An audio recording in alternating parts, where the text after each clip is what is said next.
Well, I was going to make a video about non-duality, and somebody, I think Jennifer, in my comments in my last video, I think I mentioned I was going to make that video then, and she was apparently shouting at the screen saying, make it, make it, make it. Non-duality, not really versus altruism, because altruism is all-inclusive. It's not non-anything. But I'm feeling called to make that video later. I just watched the news of Charlie Kirk, and as with anyone who thinks Socratically in this world, including Socrates himself, the world will have to reject you, because the world is a place that can only think and can only offer thinking along the lines of the nature of the dualistic thought system that it's founded on. So when you have, I mean, even Socrates was poisoned, not against his will per se, but as his sentence. He was sentenced to death for the way he thought about things, not by the authority of the time, but by pressure put on the authority by a group of businessmen, I believe, at the time, who he was ruffling their feathers with his very open-minded and reasonable opposite perception, I guess, of their narrative and of their belief system, etc. And Socrates is actually one of my heroes, being one of the earliest philosophers in recorded history. Sentenced to death by poison, I believe, by made to drink poison, hemlock. One of the things, I mean, if you look at even Jesus, right? I'm not trying to compare the life of Socrates and Jesus. I mean, they do have a lot of parallels. I mean, anyone who thinks critically will have, to their own capacity, various elements of very similar influences and how do you even talk about it?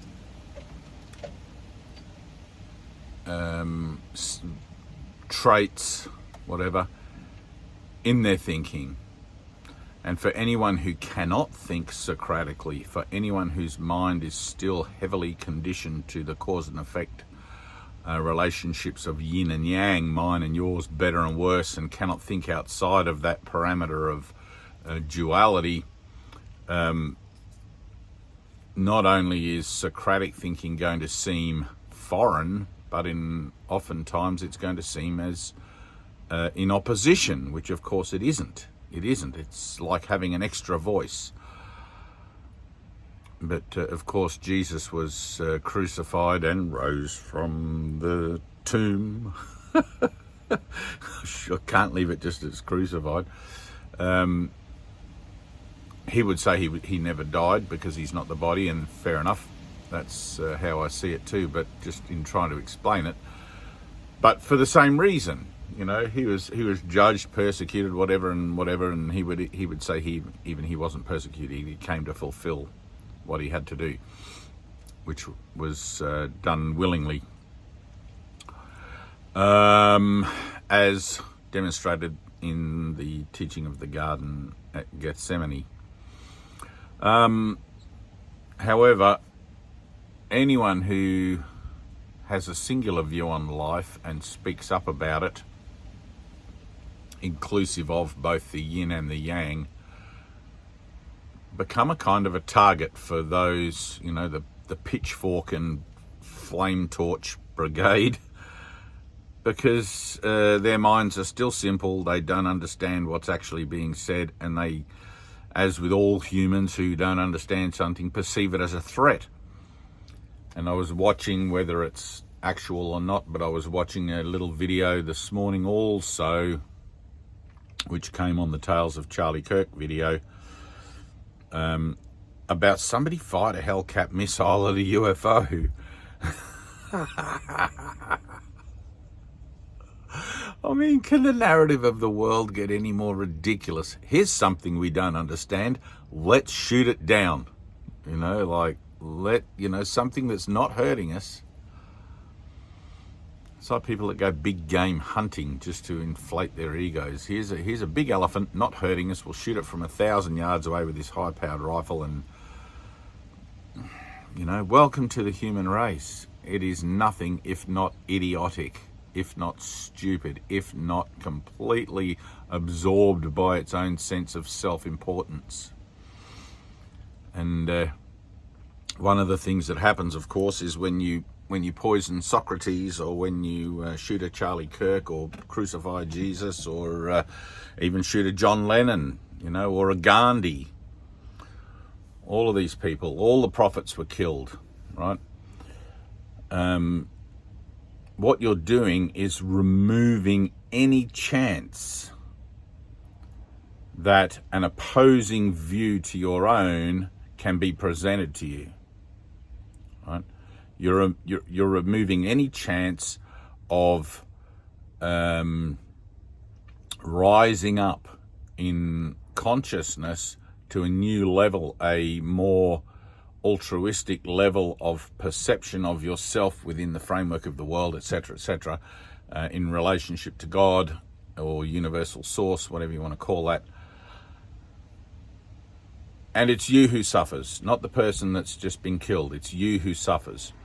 Because when you eradicate all opposition to your own voice, when you eradicate anyone who has a different perception of life, because they don't agree with you, you leave yourself in the place where your own errors, your own mistakes, your own misperceptions on life, and correct me if you know the meaning of life, drop me a line.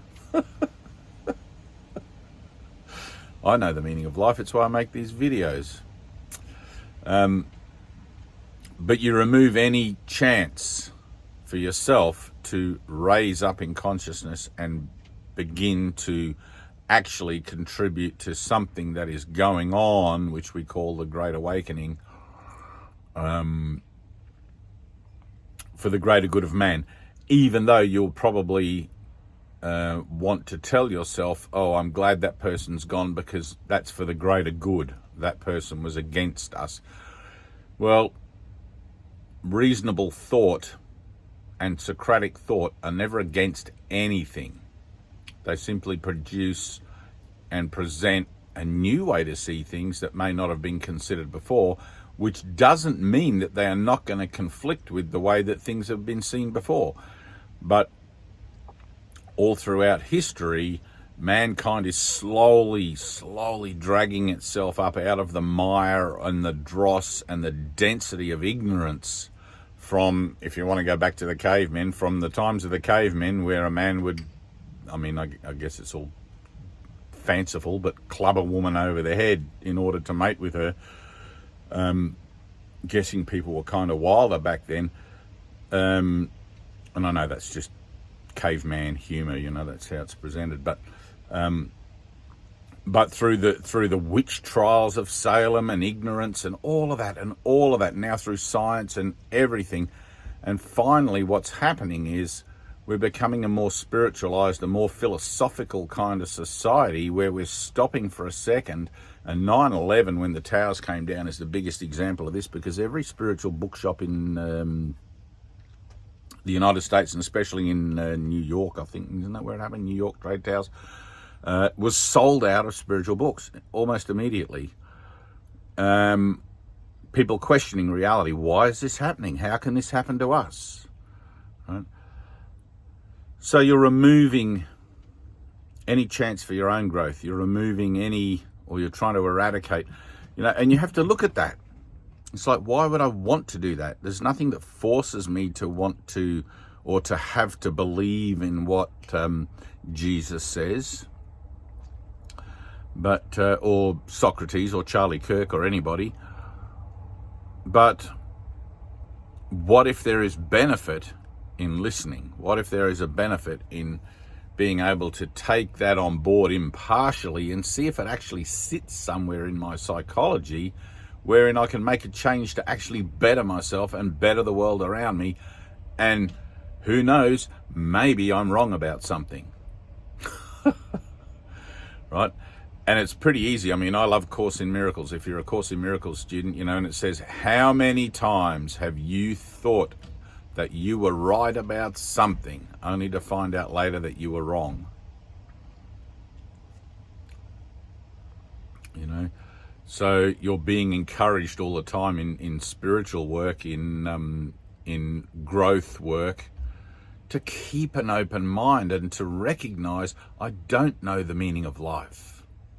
I don't know why I'm in the world. I don't know why the world is the way it is, because to me it sucks and people say things that disagree with me. And I have to shoot them, or I have to crucify them, or I have to poison them with hemlock or something. And it's like, no, you don't have to. There's no need to react to somebody who has a difference of opinion. I mean, that's the idea of what free speech is, you know, and like, whilst you have no rights actually, because, I mean, go and tell your rights to the Grim Reaper.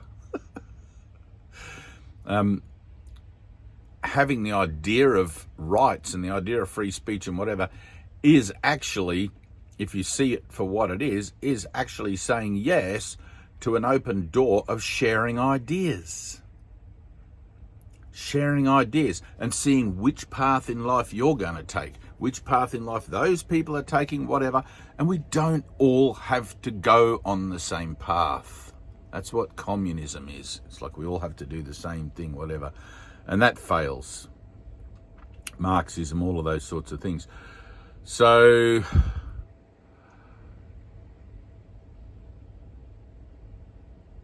I thought that today in this video, with that as the backdrop, I would try to present the reasonability for keeping an open mind based on the simple admission, I don't know what I am. I don't know why I'm in the world. I don't know what's going on around me and why it's happening and why I keep reacting to it the way, you know, when you're a very old person, and I'm, you know, in the physical, I'm headed that way, you find that you give less of a shit about stuff. But when you're very young, as when I was in my teens and 20s, I got riled up by stuff. I went and protested against logging in the forests, and gold mines spilled cyanide into the Clarence River, and did all sorts of things, marching through big cities. And like, I was there, I was an activist. And one day I was celebrating a kind of a little win. I know everything's on, you know, think globally, act locally. I was celebrating a little win with friends about a logging company that had overstepped their lease, and they had logged probably over about 300 acres into virgin forest outside of their lease. And we brought it to the attention of the courts and the relevant authorities or whatever, and their lease was revoked. And we were celebrating that. And then I think the news came out through David Attenborough that a quarter of the Amazon rainforest or something, or a third, some ridiculous amount, the lungs of the earth had been logged. And by the time 2022 or whatever come, it'll be 100%, you know, the whole, and I don't know what it is today.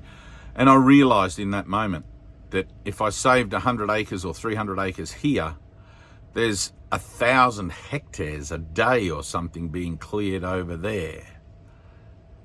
And no mention of it in the news, no way to do anything about it. And I realized that if I prevented conflict here through my actions, somewhere else someone's inventing another bomb, another kind of bomb, to blow people up, to kill people, destroy flesh and blood, because of beliefs, because of ideas. And it drove me into a place of great suicidal depression. I think when I was 21, Well, I tried to take my life when I was about 21, 22. Woke up in hospital after putting a noose around my neck, which didn't work. I don't know how it didn't work, but it started me on... The rope didn't break, I know that. But somebody found me after I'd blacked out, I guess. I don't really know. I don't remember. But there's a big black spot where all of that, you know, in my mind. But it drove me to a place where I realised that my thoughts in opposition to something were pointless. My thoughts, I can't control everyone. I can't control the world. I don't have enough lifespan to make a difference in a way that I want to make a difference. I've got 80 years if I'm lucky, 90 years if I'm lucky, and by the time I get to this age, like, I have very little kind of jujyberries left in the system to be too active, other than writing letters to politicians and things like that, which I don't do anymore. I've found something else, which is my own journey, my own path, and we'll call that salvation or atonement, which to me makes sense of absolutely everything in the world and why it is the way it is. But you have to have these Socratic examples in the world, and I'm guessing Charlie Kirk will go down to be a bit of a martyr, as Gandhi became, and as Jesus definitely became, and John Lennon, and for a moment there'll be this thing, and until the next one, you know. But every prophet, everyone who's come to challenge the accepted narrative, the accepted norm, and present some other kind of way, has either been accepted or rejected, and ultimately, you know, shot and killed or dealt with, whatever. But now, of course, there are so many of us doing the work, the spiritual work, that we're realizing that the left and the right of what the world offers us is the same thing. It's bigger than that, you know. And all the social movements, all the political movements, everything else, it's bigger than that. It's much bigger. And tinfoil hat, put it on my head if you want, but I can tell you that, very simply, the world is a place where all things come to die. Now let that be the guiding light for how it is you start to look at yourself, and how it is you start to look at the world, and ask questions that are relevant to that perspective, and that kind of show up for you or come up for you as personal inner inquiry. Right? What do you mean the world is a place where all things come to die? That would intone that come from somewhere else. Other planets, other dimensions, other realms, other experiences, other versions of life. I mean, how do you know that this is the only version of life there is? I mean, look at it. Look at it honestly. Somebody fired a Tomcat missile at a UFO. Doesn't that tell you there are other kinds of life? It's bigger than left and right. It's bigger than politics. Those things are just puppetry things to keep you preoccupied from asking the questions that really matter.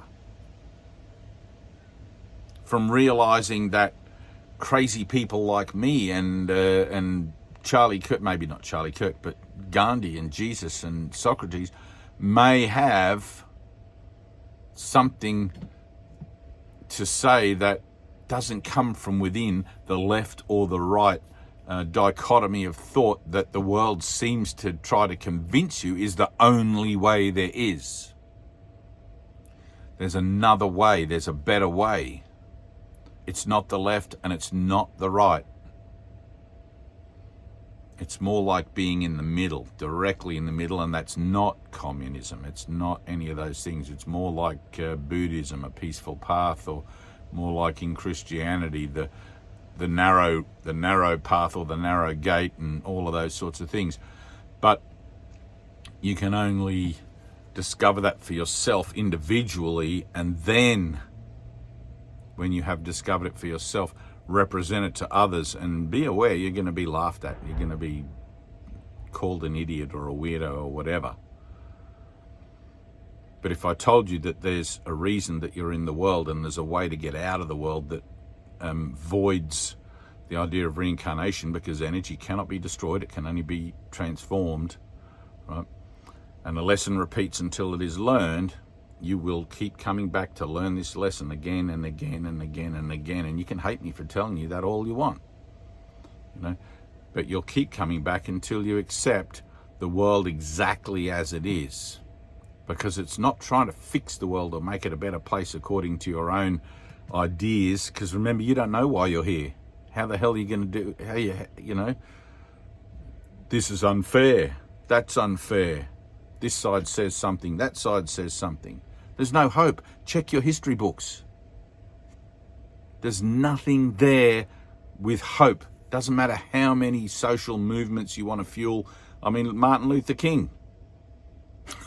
Another one. You know, what's the guy in Mandela? Another one. Look at these guys. Look at what they taught. You know, Charlie Kirk's probably not the greatest example because he's teaching fundamentally to the, you know, the, what do you call it? You guys call that in America? The Bill of Rights or the constitutional freedoms and all that stuff. He's teaching to those sorts of things, and he's offering, or was offering to those sorts of things, a different viewpoint for anyone interested. And having a different viewpoint is great, because without having a different viewpoint, how can you make informed decisions? You've only got your own narrative and the narrative of those who all want to pat you on the back and say what a jolly good fellow you are. They're not friends, because as soon as the wind changes and somebody else is saying something better, they're going to be...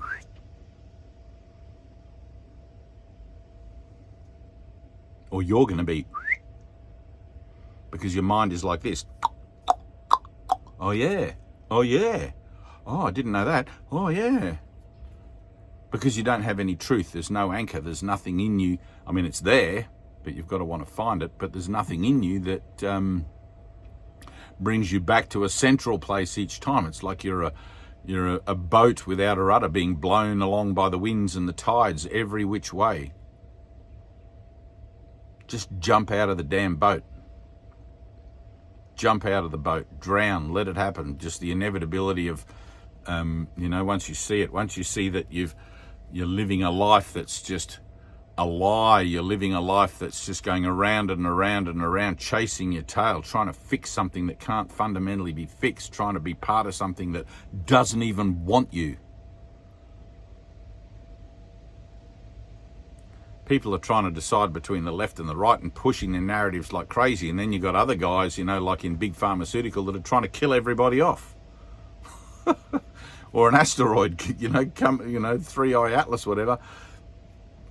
If it hits the planet, we're all fucked. You know, just stop for a second. Stop. Ask yourself, where did I get all these thoughts? Where did I get all these ideas? Where did I get this narrative that drives me to this maniacal kind of end that sees me thinking that Charlie Kirk getting shot might be something good for the country? Or Jesus getting crucified, well, he probably had it coming. You know? Socrates, yeah, glad to get him out the way. Now we can develop our business strategies. He was the only voice in opposition. And you know, the funny thing is that later in history, it records those same businessmen in regret at how they pushed the narrative for the execution of Socrates, because they realized there was nobody else in their periphery that could oppose their thoughts and oppose their ideas, and therefore get them to examine them from a better viewpoint in order to make better decisions. All they saw was what was right in front of their face. They didn't see the big picture. And that's what people don't see, is the big picture. Step outside of left and right. Get beyond the need to be correct about things. Allow yourself to be wrong. One of the greatest teachings that you will ever take on board is, I don't know. I mean, I could I could double back on that and say, well, how do you know that you don't know? Because that's knowing something, right? But let's just stop there for a second. I don't know. I don't know why I'm here. I don't know what the world is for.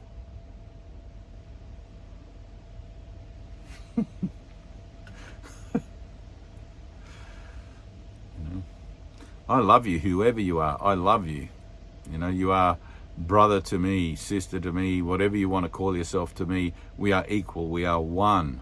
We are all on this little planet in the middle of the fucking enormous universe together, seemingly,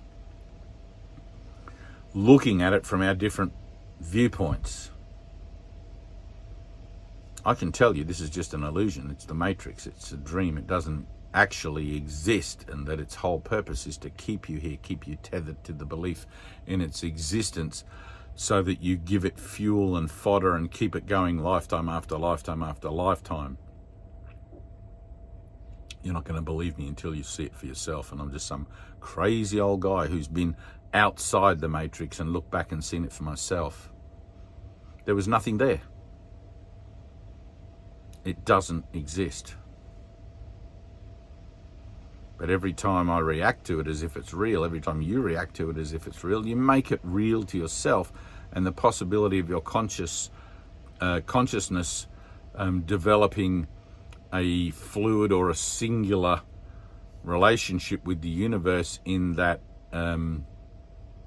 it has a certain flow as a journey of entering something that doesn't exist and leaving something that doesn't exist, or not even entering, but dreaming of something and awakening from something. You miss out on that.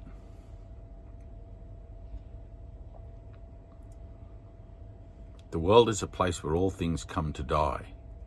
It does no good to just blow it up and shoot it and burn it and rail against it and try to change the narrative of those who you disagree with. It does no good. You're still going to die again and again and again and again. Lifetime after lifetime after lifetime after lifetime. And you'll be back here in this place that you hate, fundamentally hate, as I do. Again and again and again, until you awaken from the dream. And I have to speak in the duality of things in order to be heard. If I spoke in the singularity of things, I would just be like,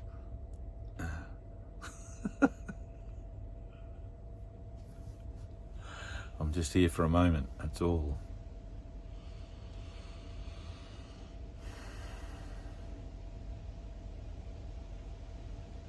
Try to understand. I know it's a hard message to hear that there is no world. I know it's a hard message to hear that the world is a trap, that you're actually participating in a system of thought whose only purpose is to perpetuate itself and keep you obliging to it as the active agency of its own perpetuation. Whilst you give it value, it will still appear for you to see.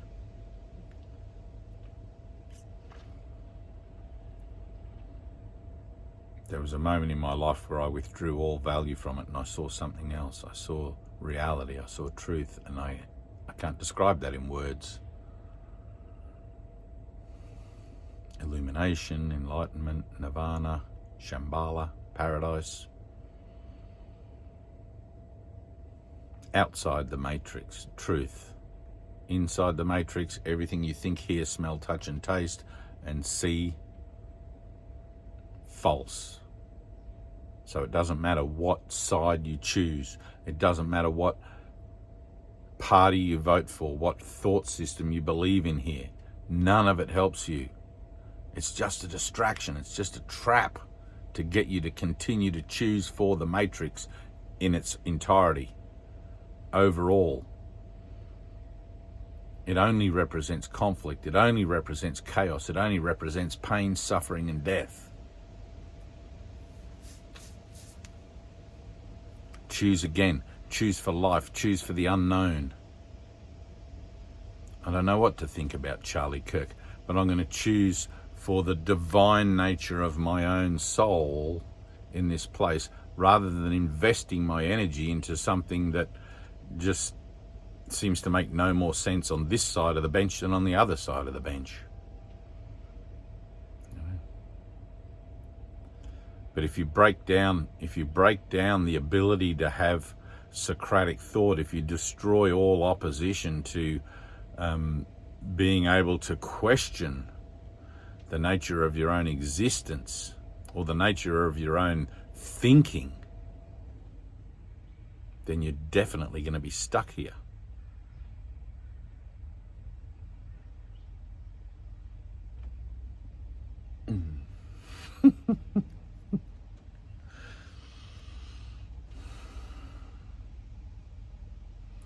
I love you, and I hope you can hear this message. I really do. I hope you can hear it. I can't support you in the way you think, left or right. I can't support you in the narrative that you cling to, better or worse. I can't. It's ridiculous. Mine and yours. I don't own anything. I have stuff that has no meaning to me. It's useful for whatever I do, and then I have no attachment to it. People believe that they own the land. People believe that they own the sky. People believe they own a certain place on the moon because they put a flag there. Can you hear how crazy that is? What do you own, little human? You don't even own the worms that are waiting for you in your own grave. Chill out. Live and let live. Forgive. Keep moving in the journey of your soul. Keep moving forward. Keep learning. Keep an open mind.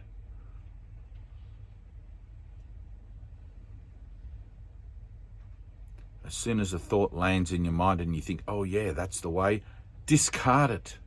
It's not the way. There is no such thing as the way. You are the way. Your expression, your truth, that's the way. But unless you know what that is, how the hell do you know where you're going?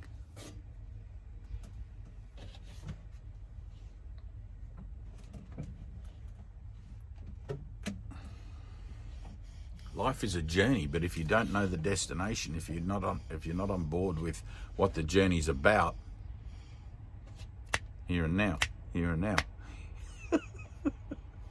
here and now.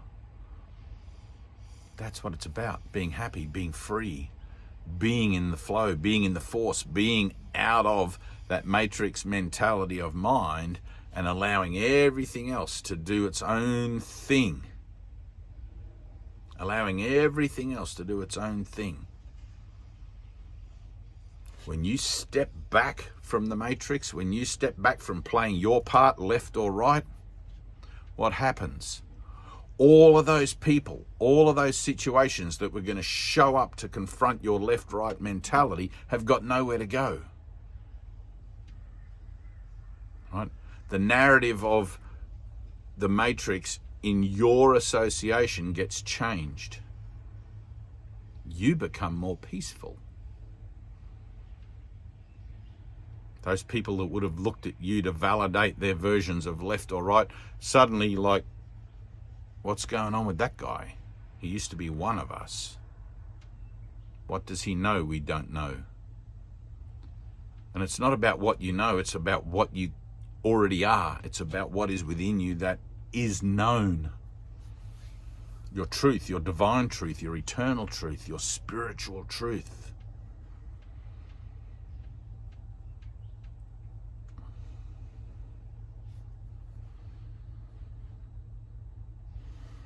Try to get a sense of it. And the world will always dangle its situations in front of you like a carrot. You must have an opinion about this. You must have an opinion about that. It's like, no, I am my own opinion, thanks. I'm fine exactly how I am. I do not need the rhetoric and the narrative of the world, left or right. But if I don't have the left or the right, if I just have the one way, if I just only have my own version of affairs, I've got no one to possibly show me that perhaps I'm wrong in my own affairs. Perhaps there's something astray in my own affairs, and I will stay in that loop forever.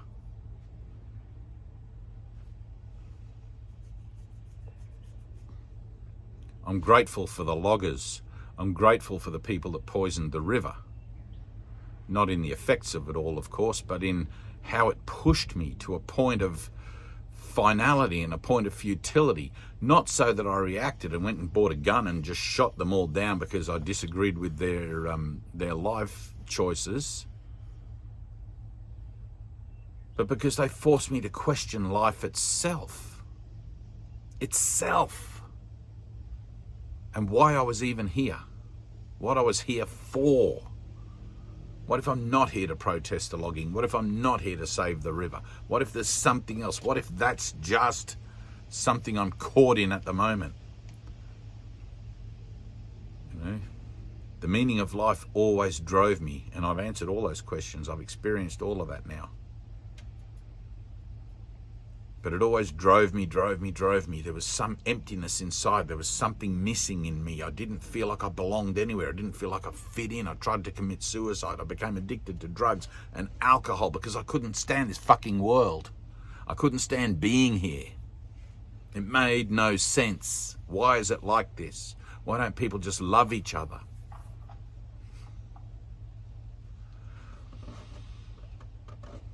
Why can't we all walk down the street and love each other? Because there's a voice in our heads that gives this left and right narrative, which is how we've been taught since Sesame Street. One of these things is not like the other. Fuck you, Sesame Street. One of these things is not like the other. What does that sound like? Racism? Sexism? A little square with 4 pictures, 3 pictures of a white person, 1 picture of a black person, or vice versa. 3 apples, 1 banana. Same thing. It's teaching that thought system of duality. It's teaching that thought system of judgment and separation. We are all the same. We are all divine beings. Doesn't matter what color our skin, doesn't matter what perspective our religious orientations. We come from the Father and we return to the Father, or Source and we return to Source. How long you want to take to do that, that's up to you. But you've got to see the world for what it is. It's a fucking trap. And I'm swearing a bit in this because, like, man, I've been presenting this message for the last 3 decades, nearly.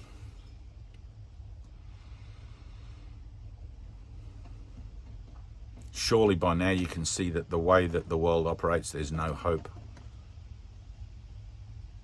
It even says somewhere in the Bible, I think in the Old Testament, give up all hope where there is none. There is no hope in here, in the world. There is no hope for heaven on earth in the world. That's not what the world's about. That's not what it's for. That's not its purpose. Its purpose is to provide a place where all things who come here can die and experience death, because that was the choice, to be unlike your creative reality in every other way. You can never actually die because you are eternal, but you can dream again and again and again of being born and dying and born and dying and going through all this meaningless, pointless bullshit again and again and again.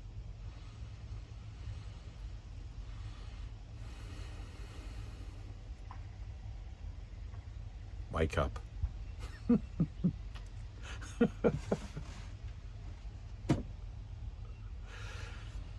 You must refuse to participate wherever death plays a part, wherever conflict plays a part, wherever chaos plays a part. Choose for peace. Choose again. Choose something else. You've all seen that meme of a line of matches and they're all burning, and then one match is pulled down out of the way and it stops the rest from burning. Be that one match. Stop it.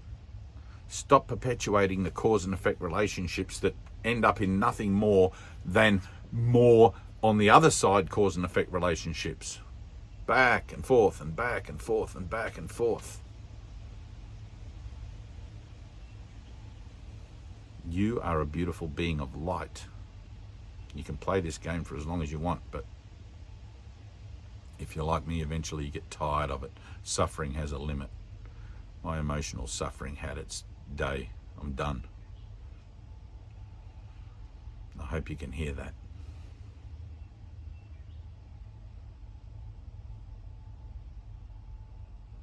Peace.